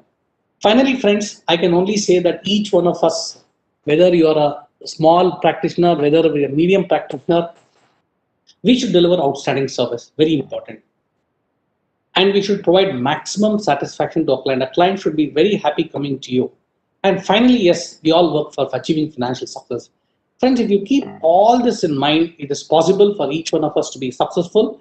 And I'm sure, each one of us watching this webinar will be in a position to sort of understand that, adopting different management techniques, you can manage your office effectively. Thank you very much, friends. And now I'm ready to take the questions. Thank you, sir. It was a wonderful session. You touched upon all the aspects, right from AI, data analytics, robotics, etc. And you touched upon what is efficacy and what is efficiency in office management. Everything you touched upon. Members, you can use the Q&A option. You can ask questions. Raghu sir is ready to take questions. Now, may I call upon the session chairman, VCG, to sum up the session, to sum up deliberations. Sir, can you just unmute and can you speak? Sir, it is muted. Is it okay? I'll unmute now. Yes, yes. Now audible, sir. I agree with you, Anu, that it has been a brilliant session. Actually, Raghu has taken to the whole subject to new dimensions. It's not, he was not just confining only to the mere for what he was talking about the state of economy, world economy, Indian economy, the sector-wise position, how COVID has affected the whole range of industrial activity in different sectors, how all sectors are struggling hard to gain the ground. What steps are needed in the emerging scenario, the professional responsibility at that point of time, what we chartered accountants have to do. Education is so very complex, using our knowledge and skills and all the expertise that we have to help all the clients to get out of the morass to which they have fallen into. He also talked about the technological changes that have been happening in the last 3, 4, 5 years, about the need for cloud computing, about blockchain, about the robotic process automation, various other artificial intelligence, technology applications which are necessary. Because the business is changing so very fast, and you cannot live in silos. No one can remain in silos. And India is also catching up with all the business advancements in a very fast manner. Therefore, it is absolutely essential that as the business grows in India, that's why it's most for effort to support services to the business, also catch up with the times though we need to incorporate technology in our practice. And he has also rightly underscored that the chartered accountant can remain all by himself. And he has to go. He has to join hands. He has to find out what he is good at, and his own areas of specialization he has to define for him to grow. Along with him, he has to ensure that others also grow. So networking and methods are all areas which has to be looked into. All these areas have been very well touched upon, and emerging opportunities also in cyber technology, in forensic audit, in IFRS adaptations. Those are things which open up opportunities for chartered accountants, especially young chartered accountants have been touched upon. And he has underscored that we are naive to these ideas. For some reason or the other, we are not really wanting to take up responsibility. And he also, rightly or wrongly, tried to impress upon us that there are so many myths which have inhibited us, and you have to get out of the myths and then understand where your own capabilities and potentials are, and look ahead for the future. And altogether, I think there's been a brilliant session. So much of, as I said, 3 or 4 sessions, what could be covered have been all concise in one brilliant session in a very fast and very absolute clarity. I think it has been a highly useful session. At least some of the participants, especially the younger elements, he must have gained substantially of what he has thrown at us, and he has also warned all of us. You see, if you don't change, other professions will take over, and you will be left behind. And you don't see, chartered accountants are not what chartered accountants were 50 years ago, 40 years ago, 30 years ago. A dominant position has been taken over by many other professions now. So therefore, it's absolutely necessary, imperative that we all change, and the process of change technology, we have got to invest heavily also in training our younger elements and bring them up in motivating them, in inspiring them, invigorating them. A whole lot of responsibilities that lie both in the older generation and the younger generation has been brought out by Raghu. I appreciate the time has been very well spent. I'm sure that the data that he has prepared, the PowerPoint presentation that he has made, I am happy that he has agreed to share with all the members. I request to see that this reaches out to every member at our own leisure. We can go into and understand, and to the extent it could be adopted and applied, we should all try our best to do that. Then the session time for the session will be invested.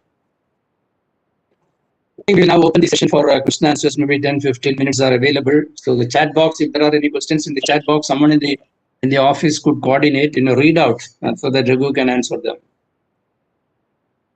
Raghu sir, there is a question in the chat box. Should I read it for you, sir?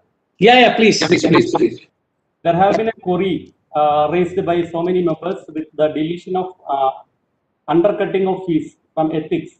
Now, so many chartered accountants are undercutting fees in a way that no way can the work justified against the fee charge. What are the options available to members against such unethical practices? Even today, 2 members raised the same issue. This is the query. There has been a query raised by many members with the deletion of undercutting of fees from ethics.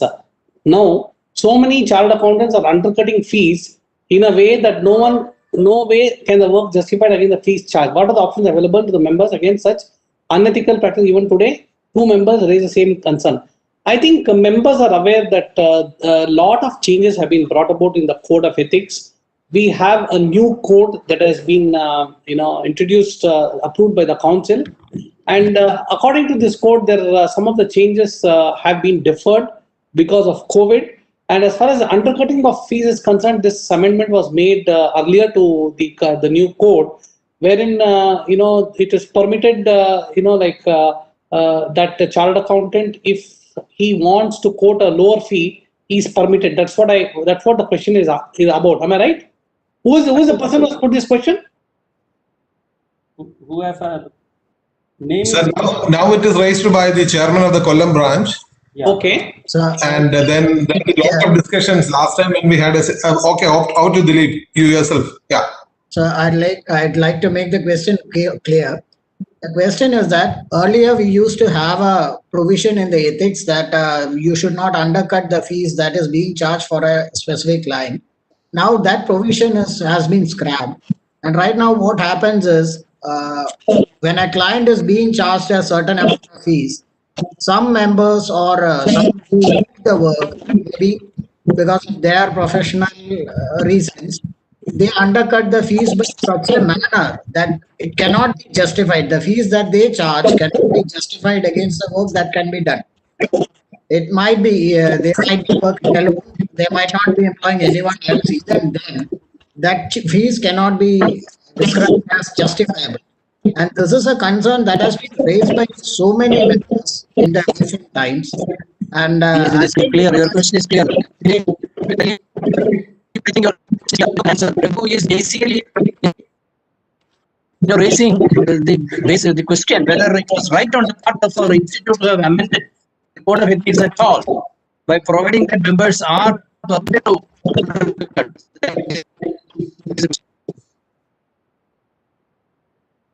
Hello. Hello. Yes. I think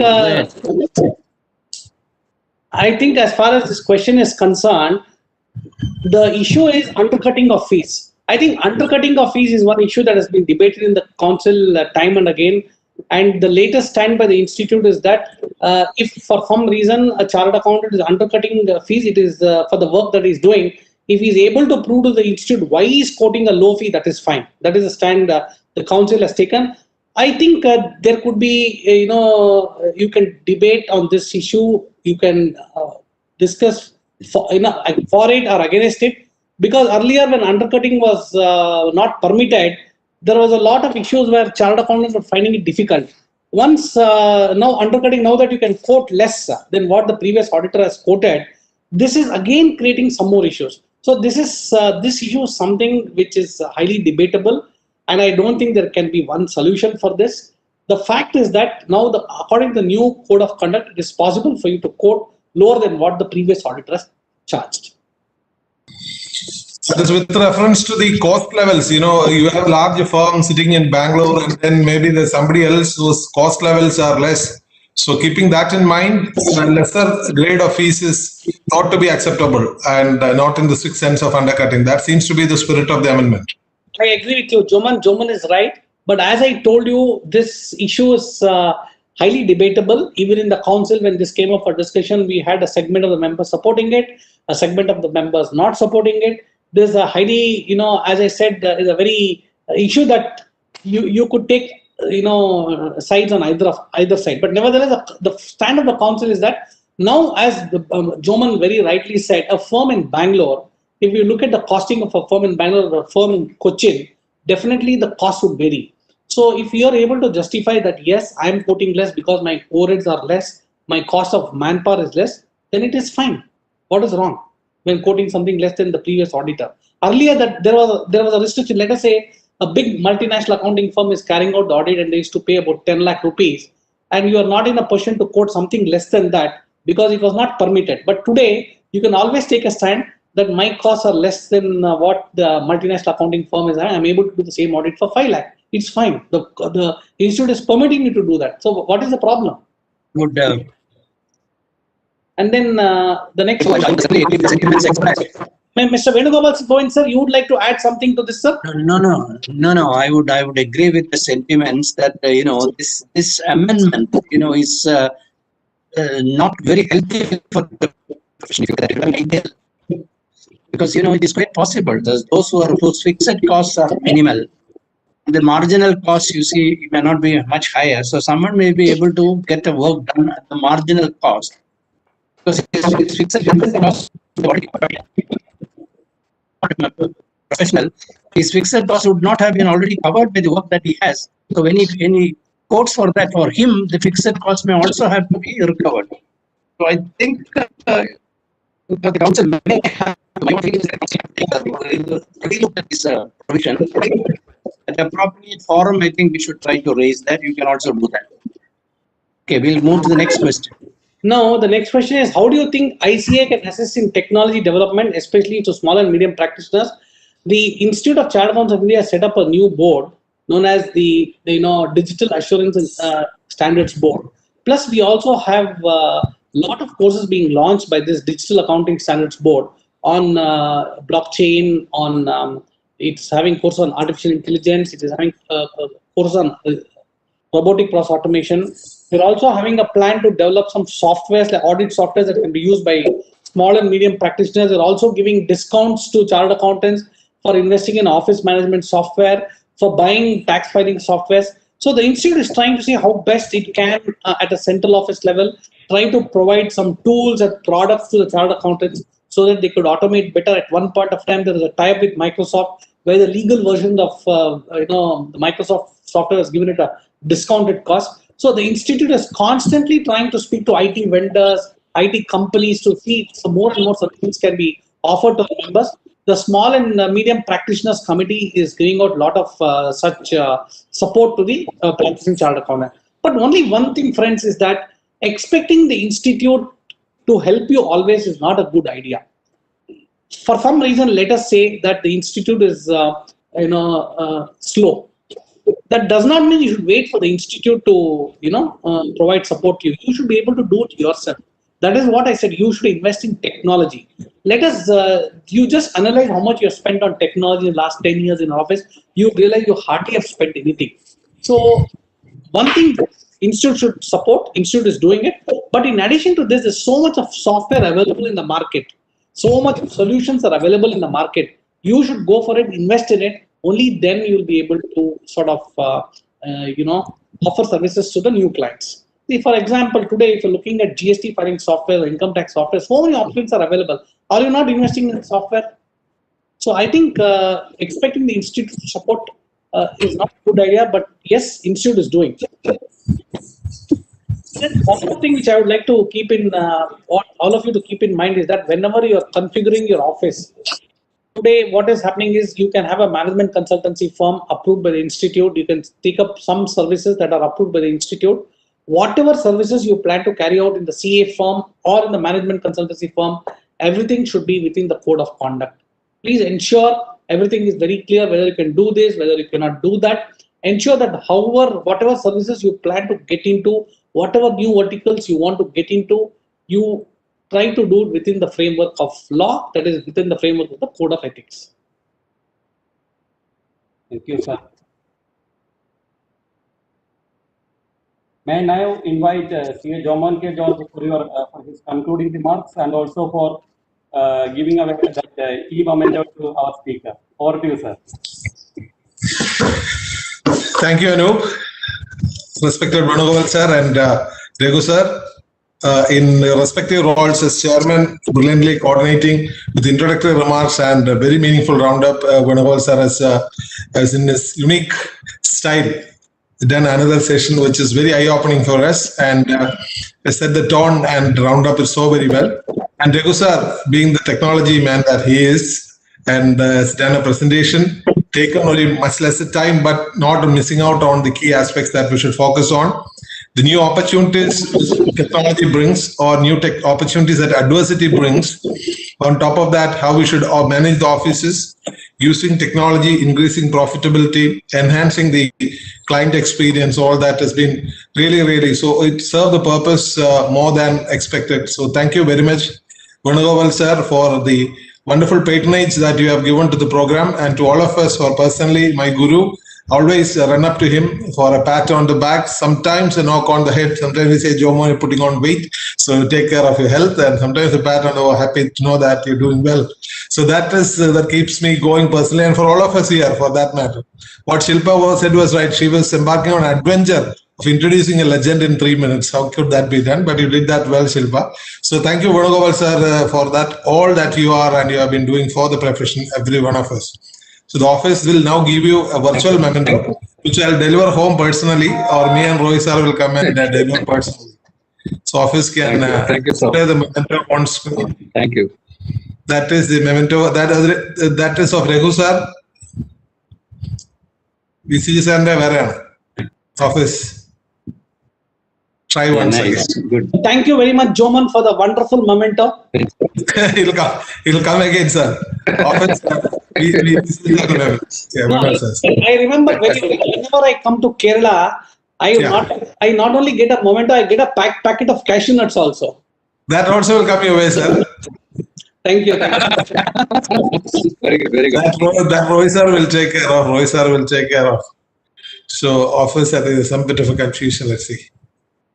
Thank you very much. It was a pleasure virtually meeting all of you. Sir, yeah. One minute. Office, Venugopalan sir's memento. Now, he was just shown there already. This is a proof that you are in session. That is for you, very specially with all the love and respect for you, Venugopalan sir. Now, Babu sir did mention that it's a great benefactor for me also. Right through my professional journey, I've been there whenever I go to Bangalore, call him, sometimes go meet him.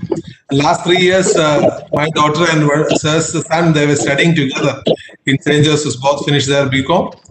And extremely happy that Arjun is also following his father's footsteps, next generation in action. And Regu sir, as all of you know, Regu sir's father, Kumar sir, was SARC chairman. And so that lineage continues into the next generation. So happy for your presence and your love for Kerala continues. We will more frequently trouble you in the troubles of times of COVID, where without traveling, sitting in your office, you could deliver so much of value, disseminate so much of information for all of us. Honored to have you in our midst, sir. Thank you so much for behalf of all of us here. Formal water thanks will follow, and the memento now for you. Thank you, Joman. Yes. Thank you, Joman sir, for your concluding remarks. And incidentally, back to you, Anup. Thank you. Yeah, incidentally, tomorrow's session is by Joman sir himself. And now may I call upon Casa Chairman of Thrissur, Sri Anup Francis, for the formal vote of thanks. Over to you, Sri Anup Francis.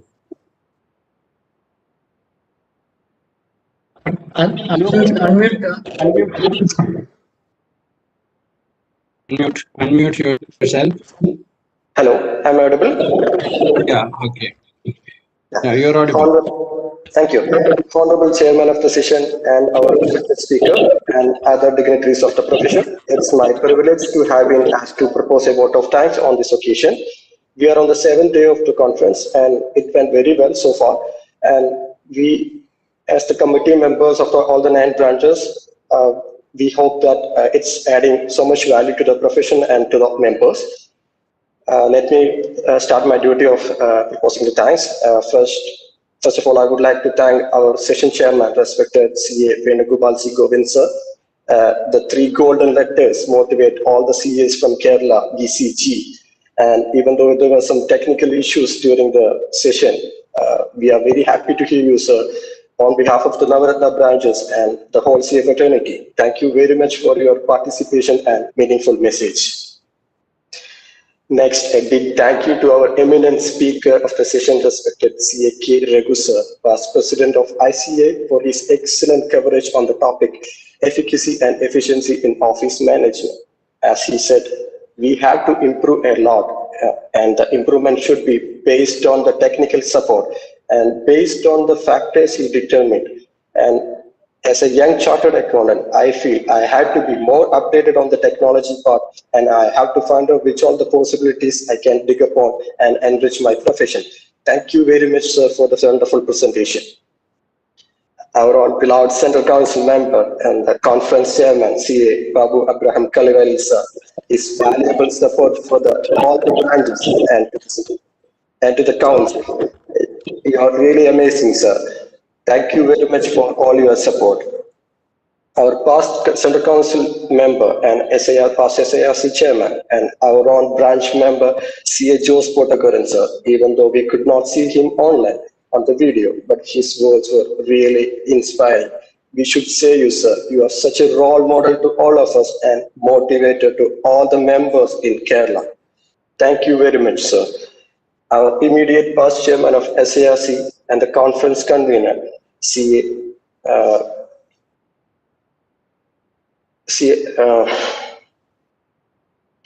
Joman George, sir. You're a wonderful person, and your support to all the Navaratna branches and to the whole SARC was very wonderful. And a special thanks to the session coordination, and thank you very much, sir. All the Special thanks to all the branch chairmen, and the branch committee members of the Navaratna branches, and all the past chairmen of the branches in from Kerala, and especially to Vivek Govind, the past chairman of Ernakulam branch, who also associated VCG on the session. Last but not least, all the members from the ICAI chapter and all the supporting staff of the Navaratna Congress, thank you very much. Once again, thank you to one and all. Jai ICAI.